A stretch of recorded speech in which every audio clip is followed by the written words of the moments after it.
இப்போ இவ்ளோ இன்னர் ஒர்க்கும், இவ்ளோ அ நம்ம வந்து நம்மளோட பெஸ்ட் வெர்ஷன் ஆகணும். எமோஷனல் ஹீலிங் நடக்கணும்.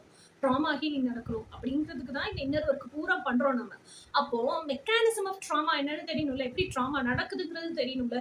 அப்ப இந்த இன்னர் ஒர்க் யார் பண்றா? யாருக்காக பண்றாங்கிறதும் தெரியணும்ல. ஸோ அதனுடைய ஷார்ட்ஸ் தான் இந்த வீடியோ. ஓகே. ட்ராமாங்கிறது எப்படி நடக்குது அப்படின்னு சொன்னா, சின்ன வயசுல இருந்தே புத்தி இருக்கு, மனசு இருக்கு. இப்ப இது 2 பத்தி மட்டுமே பேசுவோம். மனசாட்சி, இறைசாட்சி கொஞ்ச நேரம் ஒதுக்கி ஒதுக்கி வைப்போம். ஓகேயா? ஸோ அப்ப புத்தி இருக்கு, மனசு இருக்கு. மனசு நிறைய விஷயத்துக்கு ஆசைப்படுது. நிறைய விஷயத்த வெளியே சொல்லுது, நிறைய விஷயத்த வெளியே சொல்ல மாட்டேங்குது. வச்சிருக்கு. உள்ளுக்குள்ளேயே வச்சுக்குது. ஓகேயா? இந்த புத்தி எப்படி செயல்படுது அப்படின்னு சொன்னா, புத்தி வந்து நம்ம பிறந்த நாள்ல இருந்து இன்னைக்கு வரைக்கும் எதெல்லாம் பார்த்து அப்சர்வ் பண்ணியிருக்கோமோ, நம்ம போன ஸ்கூலு, படிச்ச பாடங்க, அவங்க டீச்சர் சொல்லிக் குடுத்த விஷயங்கள், அவங்க நடந்துக்கிற ஆக்டிவிட்டீஸ், நம்ம ஃப்ரெண்ட்ஸ் நடந்துக்கிறது, ஃப்ரெண்ட்ஸோட பேரண்ட்ஸ் நடந்துக்கிறது, நம்ம பேரண்ட்ஸ் நடந்துக்கிறது, நம்ம ரிலேட்டிவ்ஸ் இப்படி சுத்தி நம்ம என்னத்தெல்லாம் விட்னஸ் பண்ணியிருக்கோமோ, அதனுடைய மெமரீஸ் ஃபுல்லா ஸ்டோர் ஆகி தான் பிலீஃப் சிஸ்டமா உருவாகியிருக்கு.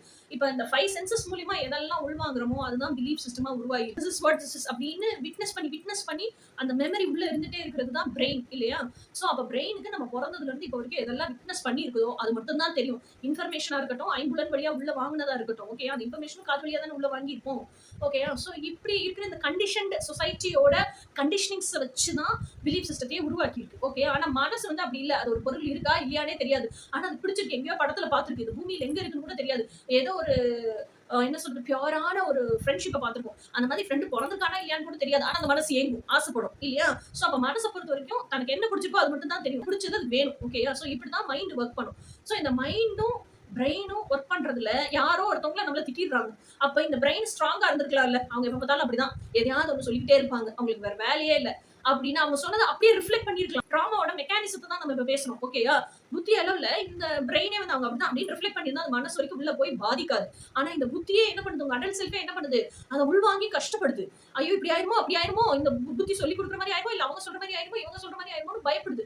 அப்போ இந்த புத்தி உள்வாங்கின விஷயம் என்ன செய்யுது? புத்தி அப்பதான் மனசை வந்து மேனிபுலேட் பண்ணுது. மேனிபுலேட் பண்ணி ஐயோ இதெல்லாம் நம்ம செஞ்சுட்டோம் இப்படி ஆயிருமா, அப்படி ஆயிருமா அப்படின்னு மனசை மேனிபுலேட் பண்ணி அதை ரிஜெக்ட் பண்ணிடுது மனசோட ஆசையை. அப்போ புத்தியோட பயத்தை என்ன பண்ணுது? இன்செக்யூரிட்டியா மனசுக்குள்ளேயும் திணிக்குது. அப்பதான் இந்த ட்ராமா உருவாகுது. ஒரு தடவை இல்ல, 2 தடவை இல்ல, பல தடவை திணிச்சுட்டே இருக்கும்போது மனசை மேனிபுலேட் பண்ணிட்டே இருக்கும்போது மனசால அதை உள்வாங்க முடியல. ஓகேயா? அப்பதான் இந்த ட்ராமாங்கிறதே உருவாகுது.